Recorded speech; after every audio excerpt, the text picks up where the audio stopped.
Madre de Dios, Ica, todas regiones hoy convulsionadas, sitiadas por esta violencia organizada, sistemática, que enfrenta a peruano contra peruano, o es que me van a decir que los policías no son peruanos. Los bloqueos, los incendios, el vandalismo, los saqueos. Bloqueos que impiden que una criatura, un bebé, llegue a un centro de atención médica y fallezca, como han fallecido en esas mismas circunstancias otros 9 peruanos. O es que hay unos muertos, hay un escalafón de cómo valorar a quien pierde la vida. Los asusadores que amenazan seguramente a sus coterráneos. Si vienes a trabajar, vas a pagar las consecuencias. Los extorsionan, los amenazas, como tribus salvajes, y la gente cada vez más arrinconada. Y lo hemos visto, esto no puede ser llamado manifestantes ejerciendo su derecho a la protesta. Basta, separemos las cosas. Estos son vándalos, que lo que están haciendo es sembrar terror, porque la gente está asustada con la incertidumbre de qué es lo que va a pasar. No sabemos qué es lo que va a pasar.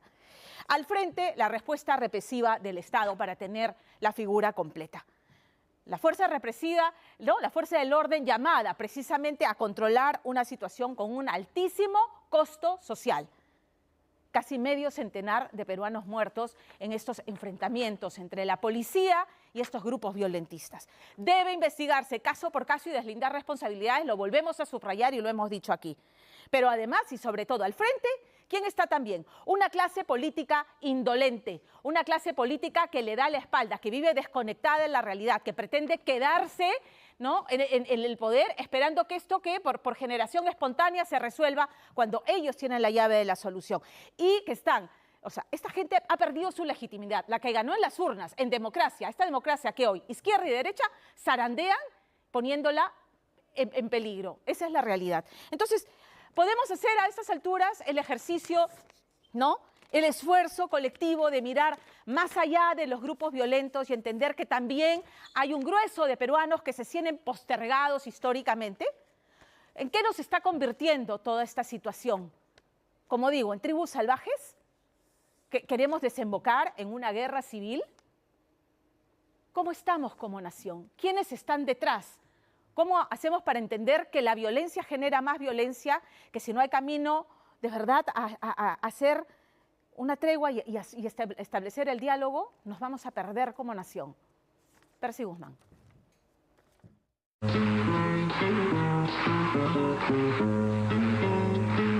Ahora va Arturo. Unida la costa. Unida la costa. Unida la sierra. Unida la sierra. Unida la selva contigo, Perú. ¿Dónde quedó unida la costa, unida la sierra y unida la selva contigo, Perú?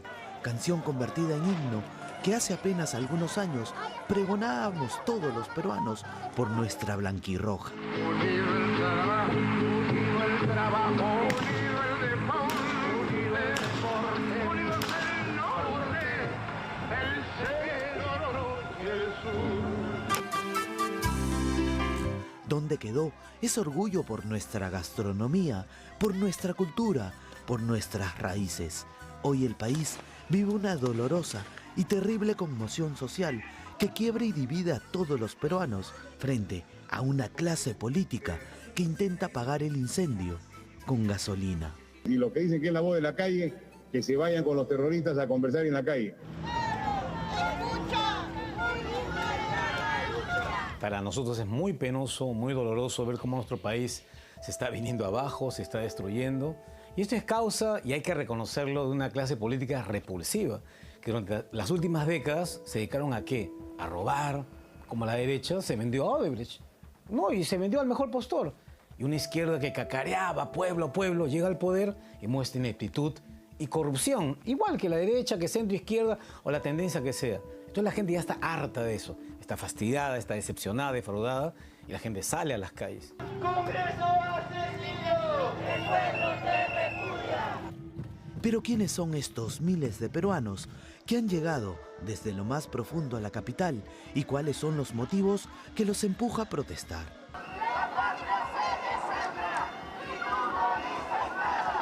Este es un análisis desde todos los frentes de la crisis política y social que ha dividido, golpeado y enlutado al país. Los inocentes, los jóvenes, nadie tiene por qué pagar los platos rotos de esta falta de ayuda, de apoyo. Podemos conversar y es un llamado de voz, de atención a los profesionales para que también avancen en su trabajo hacia las provincias, en que dejen de pensar que la gente de provincia no es culta, porque es cierto, les puede faltar preparación, pero mucha gente tiene ganas de trabajar, tiene ganas de salir adelante, necesitan mejores condiciones y la educación crece en edificios en Lima y en algunas zonas de la costa, pero no crece en la sierra. Si bien es cierto, en muchas provincias las obras no se ejecutan y los hospitales no se terminan, convirtiendo esta situación en falsas promesas de los gobiernos regionales que agota a muchos compatriotas altoandinos que hoy salen a protestar. Para el psicólogo social Jorge Yamamoto, quien ha realizado para su próximo libro un análisis de valores de las marchas, ha encontrado 4 tipos de conglomerados en estas manifestaciones. Los mafiosos que buscan su progreso individual a la buena o a la mala, pero no tienen ningún interés y cierto grado de desprecio sobre el Estado, ¿no? Por ejemplo, narcotraficantes, minería ilegal, tala ilegal, pesca negra. Luego, el segundo grupo es el de los destructores. No tienen ningún afán de progreso, tienen un nivel tan alto de resentimiento. Según el estudio de Yamamoto, el tercer grupo identificado lo denomina como el activista resentido, que se preocupa por el progreso de la sociedad bajo fórmulas equivocadas, y finalmente ubica como cuarto conglomerado al activista progresista, que en su mayoría son académicos liberales que terminan validando estas marchas. Los mafiosos, el primer grupo, les interesa generar desorden, pero ¿con quiénes se alían? Con los destructores. Los financian y salen a generar desorden, pero además convencen a los activistas resentidos y luego se valida con los progresistas que sin darse cuenta están colaborando para que los mafiosos y los destructores sigan engañando a los activistas y se arme el círculo vicioso. Sin embargo, para el artista cómico Carlos Álvarez, quien hace poco realizó una misa virtual por la paz y fue severamente criticado, existen también otro grupo de infiltrados que buscan generar terror. Podemos pensar diferente, es parte de la democracia, pero no de esta manera, no matándonos unos a otros. Y ojalá que la gente que sí quiere la destrucción del país, que lamentablemente hay, y con eso no estamos terruqueando a nadie, porque eso también es una gran falla que se tuvo, gente que protesta pacíficamente, gente que alza su voz, gente, está bien, están en su derecho. Y yo eso lo apoyo también, porque todos estamos molestos con esta clase política. Pero de ahí a que hayan gente que hace 20, 30 años desangró este país, se aproveche de eso, se suba la ola de la indignación popular para desangrar a otros al Perú, eso no se puede permitir. Está claro que el caos y la división es el objetivo de muchos infiltrados para quebrar al país. En estas manifestaciones no existen líderes y tampoco un claro pliego de reclamos, aunque para el antropólogo César Samayoa el mensaje es el siguiente. Al comienzo era más confuso, ¿no? Al comienzo eran cuatro puntos. La primera era que renuncie, la segunda era elecciones ya, lo tercero era la constituyente y lo cuarto era la liberación de Castillo. Me parece que la constituyente y la liberación de Castillo por ahora han bajado el tono. Ahorita lo más fuerte es la renuncia de Dina Boluarte ahorita y la convocatoria de elecciones el 23. La duda es si el adelanto de elecciones calmarán las protestas que también piden la renuncia de Dina Boluarte. La periodista, escritora, coach emocional y experta en lenguaje no verbal, Rosa María Cifuentes, encuentra una sospechosa ambigüedad en el mensaje de la presidenta de la República. Y vuelve a decir que ella no pretende perpetuarse en el poder y que quiere que se adelanten las elecciones. Sin embargo, no es frontal en decir exactamente qué cosa le molesta o no llama a dialogar a ningún dirigente, ¿ok? No es precisa en eso.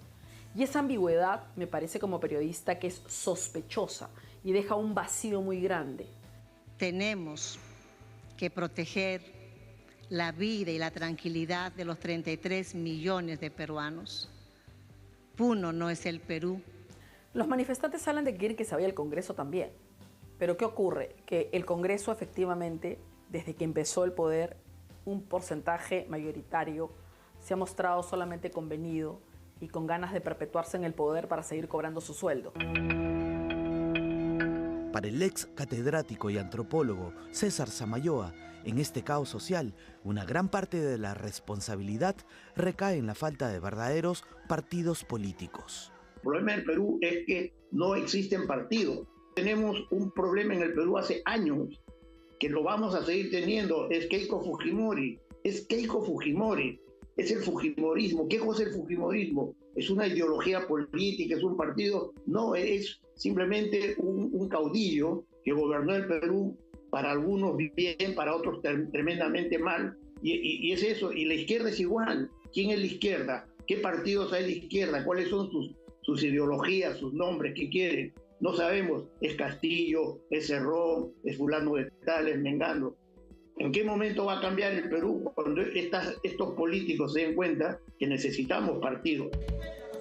Teniendo desprestigiada a la clase política, ¿qué pasa con la gran mayoría de peruanos que tiene una tendencia de queja pasiva y un bajo nivel de activismo? Es decir, los que prefieren continuar trabajando para velar por sus familias. Para el psicoterapeuta de la ONG Smile Train, Daniel Mena, la violencia que vemos todos los días en las manifestaciones podría terminar normalizada en muchos hogares. En este momento nuestros niños están de vacaciones. No se puede viajar, no se puede salir incluso ni siquiera a los centros comerciales. No hay forma de poder distraerlos con facilidad. Están pendientes de las pantallas, hay mucha televisión, se combate peruanos contra peruanos en las calles, no solo en Lima, en provincias, es terrible. Cuando el niño percibe que la violencia es un instrumento de solución, ahí está complicado.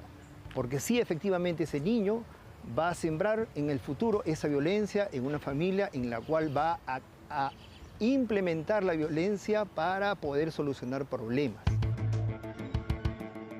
Otra preocupante consecuencia de estas manifestaciones es el estancamiento económico debido a los bloqueos de carreteras que está afectando seriamente a la clase trabajadora, como a don Julio Surco, un emprendedor cusqueño, empresario metalmecánico del Parque Industrial de Villa El Salvador y vicepresidente de Pyme Perú, quien, a pesar de tener parada su empresa, apoya las manifestaciones, pero sin vulnerar los derechos de los demás.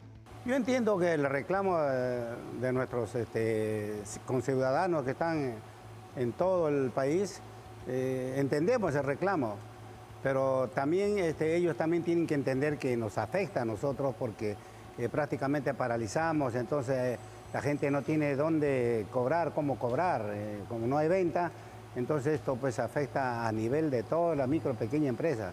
Amigos lindos, presenten a un líder, quién es el encargado para que pueda conversar con el Ejecutivo y con Congreso y se pongan de acuerdo. En la conversación, el diálogo es lo mejor. Yo no puedo estar en contra, yo no puedo estar de acuerdo con usted, con su posición, claro. Pero si dialogamos, dijimos, y te hago entender, o tú me haces entender, ahí está el acuerdo. O llegan a un punto de equilibrio. Claro, ahí está el acuerdo, no hay otro. Claro. Pero siempre y cuando también las cosas que sean lo correcto, ¿no?